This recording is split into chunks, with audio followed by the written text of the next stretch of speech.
하나님께서 우리에게 주신 하나님의 말씀은 에스겔서 42장 1절로 20절 말씀입니다. 에스겔서 40장 1절로 20절 말씀입니다. 42장 1절로 20절 말씀. 에스겔서 42장 1절로 20절 말씀. 그가 나를 데리고 밖으로 나가 북쪽 뜰로 가서 두 방에 이르니 그 두 방의 하나는 골방 앞뜰을 향하였고 다른 하나는 북쪽 건물을 향하였는데 그 방의 자리에 있는 백석이요 너희는 신천이라 그 문은 북쪽을 향하였고 그 방에 3층에 회랑들이 있는데 한 방의 회랑은 20척 되는 안뜰과 마주대하였고 다른 한 방의 회랑은 바깥뜰 박석 깔린 곳과 마주대하였으며 그 방 사이에 한 길이 있어 너희는 백석이요 길이는 백석이며 그 문들은 북쪽을 향하였으며 그 위층 방은 가장 좁으니 이는 회랑들로 말미암아 아래층과 가운데층보다 위층이 더 줄어듦이라. 그 방은 3층인데도 뜰에 기둥 같은 기둥이 없으므로 그 위층이 아래층과 가운데층보다 더욱 좁아지더라. 그 한 방의 바깥 담 곧 뜰의 담과 마주대한 담의 길이는 50척이니 바깥뜰을 향한 방의 길이는 50척이며 성전 앞을 향한 방은 100척이며 이 방들을 아래에 동쪽에서 들어가는 통행구가 있으니 곧 바깥뜰에서 들어가는 통행구더라. 남쪽 골방뜰 맞은쪽과 남쪽 건물 맞은쪽에도 방들이 있는데 그 두 방 사이에 길이 있고 그 방들의 모양은 북쪽과 같고 그 길이와 너비도 같으며 그 출입구도 문과 그와 같으며 이 남쪽 방에 출입하는 문이 있는데 방 동쪽에 열개 있더라. 그가 내게 이르되 좌우 골방들 뜰 앞 곧 북쪽과 남쪽에 있는 방들은 거룩한 방이라. 여호와께서 가까이 하시는 제사장들이 지성물을 거기에서 먹을 것이며 지성물 곧 소제와 속죄제와 속건제의 제물을 거기에 둘 것이니 이는 거룩한 곳이라. 제사장의 목은 거룩함으로 제사장의 성소를 들어갔다가 나올 때 바로 바깥을 가지 못하고 소금은 그 목을 그 방에 두고 다른 옷을 입고 백성의 뜰로 나갈 것이라 하더라. 그가 안에 있는 성전 측량하기를 마친 후에 나를 데리고 동쪽을 향한 문의 길로 나가서 사방담을 측량하였는데 그가 측량한 장대 곧 그 장대로 북쪽을 측량하니 500척이요 그 장대로 북쪽을 측량하니 500척이요 그 장대로 남쪽을 측량하니 500척이요 서쪽으로 돌이켜 그 장대로 측량하니 500척이라. 그가 이같이 그 사방을 측량하니 그 사방 담 안 아마람 길이가 500척이며 너비가 500척이라. 그 담은 거룩한 것과 속된 것을 구별하는 것이더라. 아멘. 계속해서 오늘까지 성전의 모양이 나타납니다. 이 다음 주 말씀에도 나오긴 하겠지만 성전 모양은 사실 41장부터 42장까지고 이 43장 그 후에 부속된 모양들과 이야기가 나오는 거니까요. 이 성전의 모양을 다시 한번 보면서 이게 하나님의 성전이 이렇게 되어져 있구나. 그리고 그 속에서 우리에게 주는 말씀이 어떠한가를 보도록 하겠습니다. 여러분 보시면 되겠죠.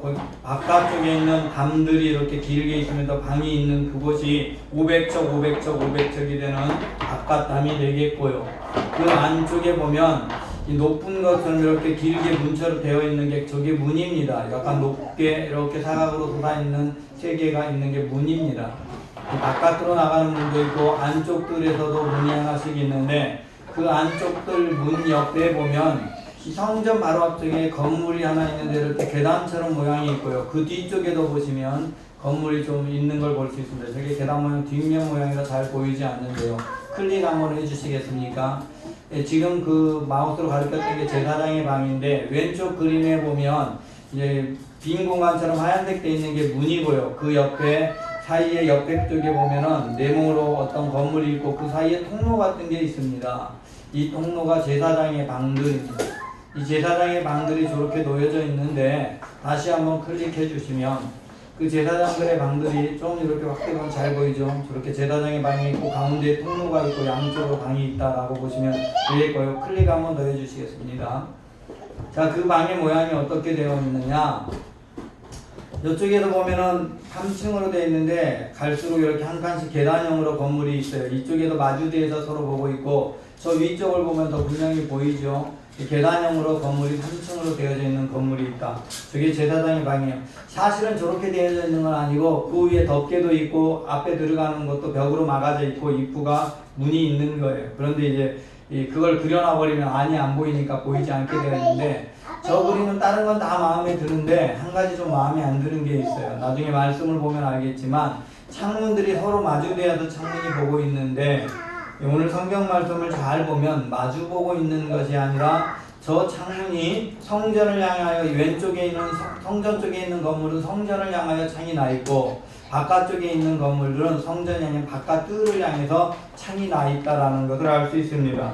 그걸 볼 수 있는 말씀이 오늘 본문 1절의 말씀인데 그가 내를 데리고 방으로 나가 북쪽 뜰로 가서 두 방에 이르니 그 두 방에 하나는 골방 앞 뜰을 향하여 있고 하나는 북쪽 건물을 향하여 있는데 라고 되어 있습니다. 북쪽에 있는 방을 보여줬는데 북쪽에 있는 방이 하나는 북쪽을 향해서 되어져 있고 하나는 뜰을 향해 있다라고 하니까 안뜰을 보고 있는 것이고 하나는 그리고 3절을 보면 더 잘 알 수 있죠. 그 방에 3층의 회랑들이 있는데 한 방에라는 20척 되는 안뜰과 마주대하였고 다른 한 방의 회랑은 바깥뜰 박석갈릭과 마주대하였으니 라고 되어져 있는 것을 볼 때 이 회랑이 보고 있는 방향은 안쪽이 아니라 바깥쪽에 있는 건물은 바깥 뜰을 보고 있는 것이고 안쪽에 있는 건물은 안쪽 뜰을 보는 것입니다. 이렇게 되어져 있어요.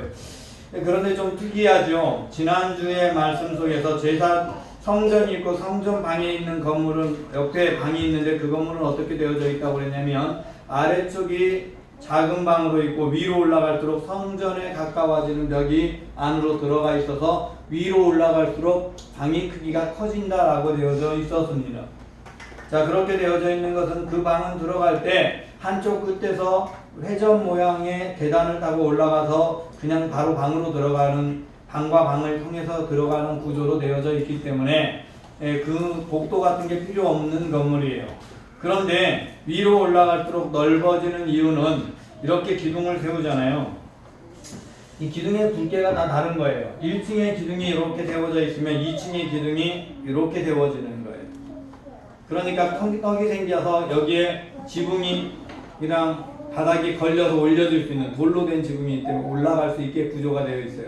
그러나 바깥쪽은 어떻게 되어 있냐? 똑같은 기둥이 올라갑니다. 기둥이 하나 있으면 이렇게 천장이 올라가고 천장 위에 기둥이 또 올라가게 되어 있는 그런 구조, 벽이 올라가게 되어 있는 구조예요. 그러니까 성전 안쪽으로는 이 벽이 성전벽이 아닌 기둥벽으로 이루고 있는 성전벽이 아닌 다른 벽이 눌려서 드러나면 안 되기 때문에 막아줘야 되기 때문에 구조가 아까처럼 이렇게 되어져 있는 거예요. 그러나 다른 건물은 이렇게 석가래 벽이 세워지면 벽 위에 지붕이 올라가고 그 지붕 위에 다시 벽이 올라가는 그런 구조로 되어지게 됩니다. 네, 그런데 제사장의 방의 경우에는 통로라는 게 있어서 통로를 통해서 들어가게 돼 있어요. 그러니 가장 아래쪽은 가운데가 통로가 돼서 가운데를 보고 마주보고 양쪽 방으로 들어가는 거예요. 방이 한쪽이면 통로가 상관없어요. 그러나 방이 양쪽에 있기 때문에 통로가 있어야 되는 거예요. 양쪽으로 들어가는 통로가 있어야 되는데 그럼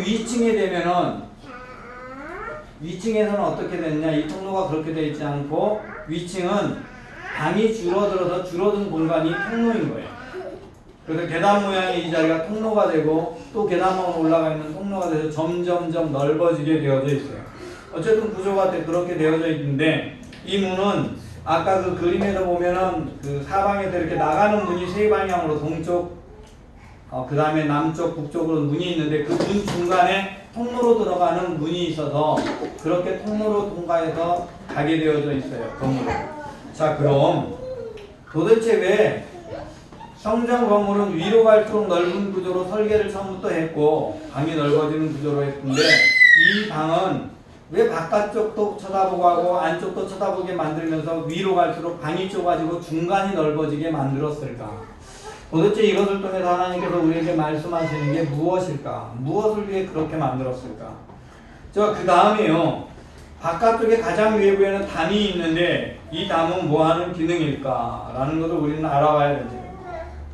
그럼 이 방은 먼저 방은 제사장의 방이라고 했어요. 제사장은 하나님께 구별된 사람으로 하나님의 일을 하기 시작한 사람을 제사장이라고 해요. 여러분 제사장이 되면요. 제사장이 되면 굉장히 중요합니다. 여기서부터 여러분 의미를 잘 알아야 되는데 도대체 말씀을 읽어서는 알 수 없는 내용이니까 설교를 잘 들어야 돼요. 말씀을 보고는 절대 깨달을 수 없어요. 설교를 잘 들어야 됩니다. 자, 제사장은요. 성전을 바라보는 사람이에요. 하나님을 바라보는 사람인데 하나님만 바라보면 되지 않아요. 이 세상을 사는 구별된 모든 그리스도인들은 제사장 같은 삶을 사는데 하나님만 바라보고 사는 게 그리스도인이 아니에요. 들어봐, 여러분이 죽으면 천국에서 하나님만 바라보고 살아가겠지만 한편으로는 하나님을 바라보지만 동시에 한편으로는 어디를 바라봐야 되냐? 바깥을 바라봐야 돼요. 세상을 바라봐야 돼요. 그래서 이 방이 한쪽은 안뜰을 바라보게 되어 있고 한쪽은 바깥을 바라보게 설계가 되어져 있는 방이 두 방향이 똑같은 모양으로 되어져 있어요. 여러분 그런데 예수님을 믿고 나면 내가 구별된 삶을 살아야 되는데 어떤 게 속된 건지 어떤 게 구별된 건지 몰라. 그냥 세상에 살던 그 모습 그대로 살아가 버리면 우리는 타락할 수밖에 없어. 그래서 세상의 것과 하나님의 것을 구별해서 살아가기 시작해. 예수님 믿는 순간부터 구별해서 삶을 살기 시작해. 여러분 그런데요. 잘 한번 생각해보세요. 처음 예수 믿고 나면요. 하지 말아야 할 것과 할 걸 구별하는 게 굉장히 많았던 것 같은데 신앙생활을 하면 할수록 그게 줄어들어. 점점 구별하는 게 줄어들고 조금 자유로워져. 자, 이게 왜 그런가? 우리는 이걸 알아야 합니다. 그러면 유대인들이요, 예수 그리스도가 오시기 이전에 유대인들은요, 완전히 세상의 것과 하나님의 것을 구별해 버렸습니다. 구별해서 살았어요. 그래서 하면 되는 일과 안 되는 일이 완전히 나누어져서 무조건 안 되는 거야. 안식일 날은 자기를 위해서 무엇도 해도 안 돼, 무조건. 그래서 혹시 자기 위해서 할지 모르니까 안 되는 거, 걸어가는 것도 안 되게 2km 이상 걸어가는 것도 안 되고 음식을 이렇게 이삭 따는 것도 안 되고 모든 걸 안 되는 거 율법으로 만들어 놨어. 그런 율법으로 완전히 쫙 나눠서 하지 못하는 것들을 정하고 구별된 삶을 살도록 훈련을 하는 거예요. 여러분 처음 예수 믿으면 그렇게 구별해서 살아요. 그런데 예수님을 만나고 나서 시간이 지나가면요 구별되는 게 조금씩 달라지는 거예요. 어떻게 달라지느냐? 믿음의 분량에 따라 달라지는데 이런 거죠. 여러분 제사 음식을 옛날에 교회가 우리나라에 처음 들어왔을 때 제사 음식을 먹으면 돼요? 안 돼요? 못 먹게 했어. 제사 참여도 하면 안 되는 거, 참여 안 되는 건 당연하지만 제사 음식도 못 먹게 했어. 이 뭐든지 다 하면 안 되는 게 많아. 왜 그러냐? 믿음이 약하니까 제사 음식 먹고 더러운 걸 먹고 그럼 흔들리는 거예요. 그런데 사실은 예수 그리스도로 말미암아 제사함을 받은 사람은요 어떤 속된 것을 통해서 내가 더러워질 수 없어. 이게 우리 신앙의 기본입니다. 여러분 잘 알아야 돼요. 여러분 내가 새로 더러운 것과 깨끗한 것 되는 건 내가 결정하는 게 아니라 하나님이 결정하는 거야. 하나님이 결정하는 거기 때문에 더러운 게 구별이 돼요. 그래서 어떤 부분은 자유로워지고 하는 것이 굉장히 자유로워지는 거예요. 여러분 술을 처음 예수 믿으면요 저 같은 케이스는 좀 다르지만 술을 안 마시려고 애쓰는데 이게 굉장히 힘들어요. 마시면 안 된다는 생각을 늘 갖고 있어야 되는데도 계속 먹게 돼. 그런데요 진짜 예수님 안에서 살아가면 구별되잖아요. 술 마시고 싶은 생각 자체가 안 들어. 술을 안 마시려고 하는 게 아니라 그냥 안 마시는데 자유로워. 그러니까 신앙이 깊어지면 깊어져도 자유로워. 아까는요 제가 지난주에는 그랬어요. 위로 방이 넓어지는 건 기도하고 하나님께 다가가면 나가갈수록 하나님께 가까이 나가. 그래서 성전 쪽을 향해 더 넓어진다고 했어요. 마찬가지로 신앙이 깊어지면 삶은 어떻게 되느냐? 하나님을 향해서 다가가. 신앙이 깊어지면. 그죠? 그런데 처음 신앙생활을 하면요 세상과 약간 단절을 할 필요가 있어. 끊어지는 부분이 있어. 내가 구별할 수 없는 것은 끊어서 생활해. 그러나 신앙생활이 깊어지면 깊어질수록 하나님께만 다가가는 게 아니라 세상을 향해서도 다가가는 거예요.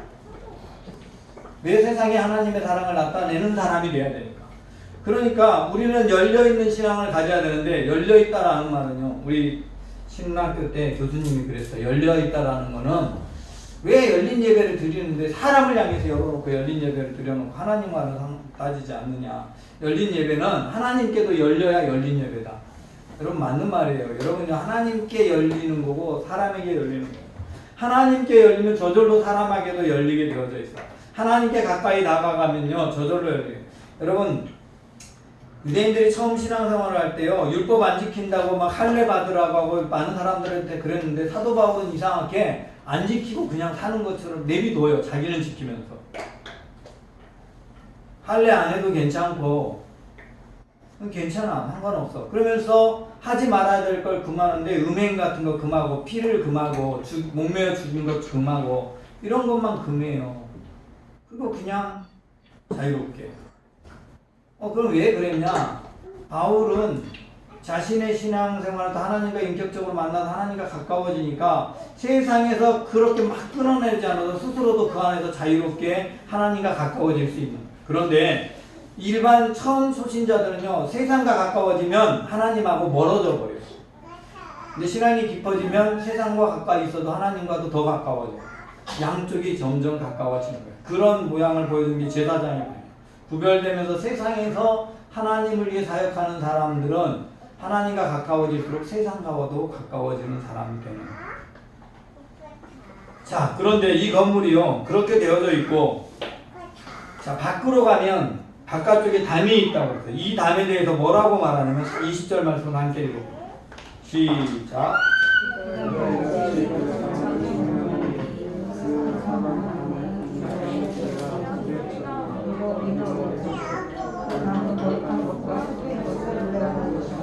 아멘. 그 담은 뭐 하는 거다? 거룩한 것과 속된 것을 구별하는 것이다. 여러분 성전 가장 바깥쪽에 담이 쫙 펴져 있는데 이 담은 거룩한 것과 속된 것을 구별하는 담인 것이야. 여러분 그러면 성전에서 바깥쪽에 딱 들어와 있는 이 속에 들어올 때 이 담이 거룩한 것과 속된 것을 구별할 때 이 구별하는 건 물건입니까? 사람입니까? 바깥쪽에 담이 구별하고 있는 건 물건이에요? 사람이에요? 사람입니다.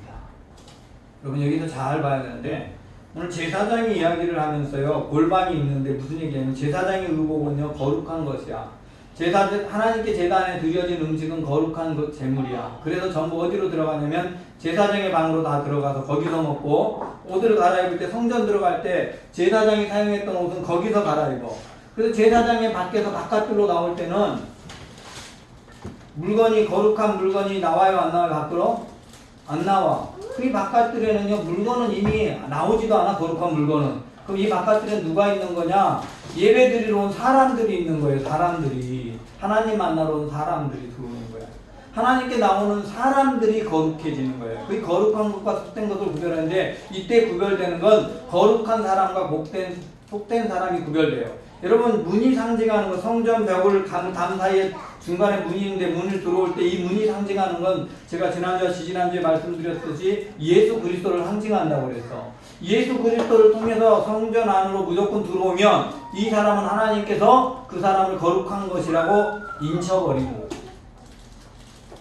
그러니까 여러분이 의지와 상관없이 예수 믿는 사람으로 하나님의 교회에 나오는 순간부터 여러분은 거룩한 사람이다라고 하나님이 인치는 거예요. 저절로 여러분 거룩한 사람이라고 선언된 것이기 때문에 여러분 거룩하게 살아야 될 의무가 주어지는 거예요. 거룩한. 여러분 거룩하다의 구별은 누가 한 것이다? 내가 한 것이다? 하나님이 한 것이다? 하나님이 하신 거예요. 오직 예수 그리스도로 통해 들어온 사람은 그냥 거룩한 사람이 되는 거예요. 여러분 이렇게 거룩한 존재가 된 다음에 처음에는 그럼에도 구별되지 않고 속된 것과 하나님 사이에서 구별되지 않고 막 살아가는데 하나님께 가까이 가다 보면 저절로 내 삶에서 구별이 되기 시작하고 자유로워지기 시작합니다. 여러분 제가 예수님 처음 믿고요 저는 다 끊었어요. 내가 끊으려고 해서 끊은 것도 아니고 예수님 영접하고 나서 특별한 사건이 있어서 제가 믿지 않는 친구들하고 연락처 있는데 연락처를 보고 다 사라져버렸어요. 저는 아주 독특한 케이스라고 저는 여러분에게 말씀드렸듯이 이 졸업장에 친구들이 우리 졸업장에 초등학교부터 대학교까지 신기하게 주소록이 없어. 원래 졸업장 뒤에 자기 반 주소랑 전화번호 연락처가 있잖아요. 저는 희한하게 모든 졸업장에 주소록이 없어. 그러니 연락처가 저에게는 한 개도 들어있는 게 없어.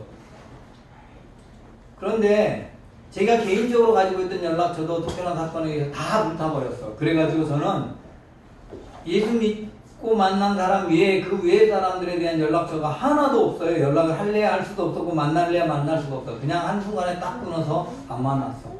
그럼 제가 지금은 믿지 않는 사람을 만날까요? 안 만날까요? 만나요? 많이 만나. 근데 그렇게 하면서 구별돼서 하나님께로 다가가겠는데 그 이전에 믿지 않는 사람 만나면요 흔들릴 수 있어. 제가 믿지 않는 사람은 언제나 학교 다닐 때는 저절로 만나잖아요. 학교에 있으면 그냥 어쩌든 저절로 만나면 이 믿음이 약한 사람이나 믿지 않는 사람들은 맨날 저한테 술권하고 그랬단 말이에요. 워낙 술을 잘 마셨기 때문에 뭐 믿기 전에. 근데 이걸 딱 끊을 수 있는 방법, 사람을 끊어야 끊어지는 거야. 그런데 시간이 지나서 내가 믿음이 성장하고 강해지니까 누가 나를 유혹한다 해서 내가 유혹에 빠져요? 안 빠져요? 안 빠져요. 그러면은 세상에 속한 것에 가 있어도 그 유혹에 빠지지 않을 수 있게 되는 거야. 그러면 저절로 그만큼 자유가 돼요. 여러분 믿음이 성장하면 자유함이 커지는 거예요. 이 성전의 회랑이 위로 갈수록 이 성전의 제사장의 방이 위로 갈수록 넓어지는 공간, 넓어진 만큼 무엇이 커지는 거냐? 자유함이 커지는 거예요. 이 제사장의 방에 다 넣어놔야 될 게 많았는데 이제는 넣어놓을 게 줄어들고 나는 자유로워져. 신앙은 그런 것입니다. 예수 그리스도를 구주로 만나면 자유로워지는 거예요. 사도 바울이 다른 사람과 달랐던 게 뭐냐면 그는 어느 누구보다 엄격하게 율법을 지켰던 사람이라 어느 누구보다 구별되게 살았던 사람. 바리새인 중에 바리새인이라고 스스로 말해요. 가장 엄격한 문화 중에 하나인 가말리엘 문화에서 그는 신앙생활을 했어. 그 오직 얼마나 율법에 대해서 강조를 했으면 예수 믿는 사람들이 율법을 어긴다고 생각해서 자신 있게 자기가 나가서 스데반 죽여야 된다고 할 때 제가 증인입니다 나가서 죽이라고 나가서 섰어. 그래서 자신 앞에 옷을 다 벗어놓고 사람들이 돌로 쳤어요. 제일 먼저 돌로 친 사람이 누구다? 사도 바울이었어. 그때 이름은 사울이었어. 그런 사울이 하나님을 만나요. 예수 믿는 사람 잡아주기로 가다. 그런데 만나고 난 다음에 보면 사울은 다른 사람한테 율법을 억지로 지키라고 말하지 않아. 왜? 자기는 자유로워지고. 이 재물에 대해서 어떻게 말하냐? 이렇게 말해요. 재물을 먹는 문제 때문에 고린도 교회가 문제가 돼요. 왜냐하면 이 고린도 교회는요 어떤 지역이냐면 이 신전들이 많아가지고 사람들이 제단에가 재물을 딱 드리잖아요. 그럼 이 재물을 가지고 나와가지고 이 재물을 시장에 나가서 되팔아. 이거 다 못 먹으니까 많은 사람들이 재물을 드리니까 못 먹으니까 시장에 나가 팔아. 내가 시장에도 고기를 사러 가면 이 고기가 제사 드린 고기일 수도 있고 나를 대접하는 사람이 고기를 사서 놔주도 나를 제사 드린 재물일 수 있어. 그런데 그거 먹어야 돼요 말아야 돼요 라는 것에 대한 질문에 어떻게 답을 하느냐. 누군가 당신에게 대접을 하면 아니면 시장에서 팔면 그냥 사다 먹고 대접하는 대로 먹어라 괜찮아. 왜? 예수님의 피로 깨끗한 걸 받은 우리가 더러운 재물이라고 해서 그것이 나를 더럽힐 수 있다 없다? 없다. 내가 깨끗해지려고 해서 깨끗한 게 아니라 하나님이 선언해서 깨끗해진 거예요. 그러니 내가 재물 먹었다고 내가 더러워지는 게 아니라 이 말이에요. 세상에 더러운 게 나를 더럽힐 수 없어. 그러나 누군가가 와가지고 이거 재물인데 당신 왜 먹어라고 말하면 나 때문이 아니라 그 사람의 양심을 위해 먹지 말아라 라고 말해요. 여러분 이게 무슨 얘기냐면 신앙인은요 하나님 앞에 자유합니다. 그래서 하나님 앞에서 자유하기 때문에 더러운 것이라고 할지라도 하나님이 더럽다 하지 않으면 속되다 하지 않으면 괜찮아. 그래서 베드로에게 보여주는데 막 그 당시에 먹어서 나는 부정한 것을 먹으라고 하나님이 한상 가운데 말해요. 그런데 안 됩니다. 저는 그런 부정한 거 먹은 적이 없어요 지금까지. 이렇게 베드로가 말하자 하나님 말해. 내가 속되다고 하지 않았는데 네가 왜 속되다고 하느냐. 그게 말씀. 그러니까 하나님께 가까워지면 거룩해지면 구별되면 자유할 수 있어. 그러나 그리스도인은 세상 가운데서 자유로워져야 되지만 세상 가운데서 내 모습이 구별된 모습이 어떻게 드러나느냐. 사람들이 그리스도인으로서 구별된 모습이라고 생각되는 그 행동을 하면 안 돼. 그러니까 사람들이 그리스도인은 술을 안 마신다고 생각하고 담배를 안 피운다고 생각하는데 그거를 안 믿는 사람들도 다 그렇게 알아. 그죠? 우리나라는 그렇게 알고 있단 말이야. 그러면 내가 굳이 술을 마시고 담배를 피면 사람들이 나를 불경건하고 기독교인답지 않은 사람으로 쳐다본다. 그러면 나는 마시면 된다 안 된다? 안 된다.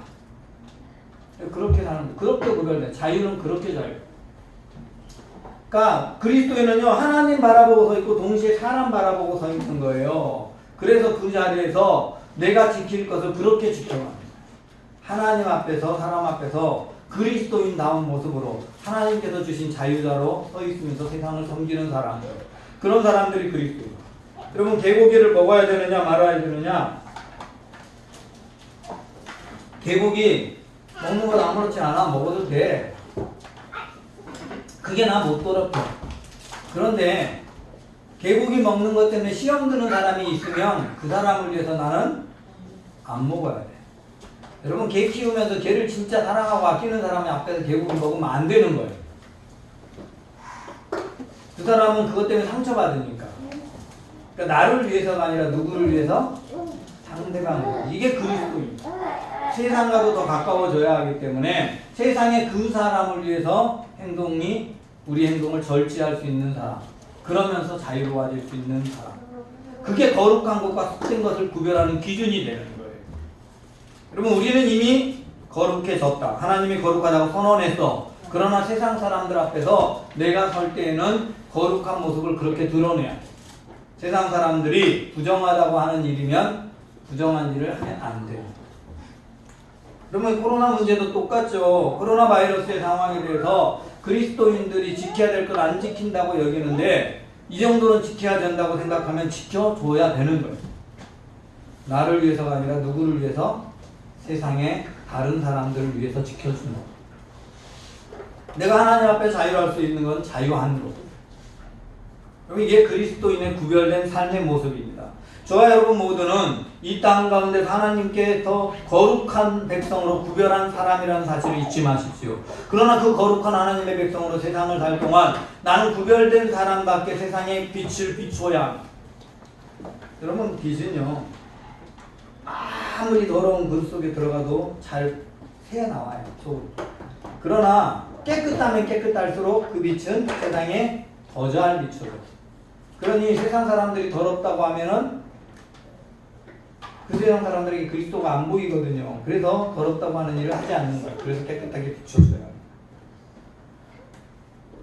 그러면 저와 여러분이 세상을 향해 그리스도인다운 그리스도의 빛이 비춰지는 거예요. 저와 여러분 모두는 그런 존재로 세워져 있습니다. 세상을 향해 있고 하나님을 향해 있는 존재입니다. 그러므로 그런 존재로 이 땅에서 그리스도인다움을 나타낼 수 있는 하나님 앞에서 그리스도인답게 살아가고 세상 앞에서도 그리스도인다움을 나타내는 믿음의 사람으로 구별된 모습으로 살아가시기 바랍니다.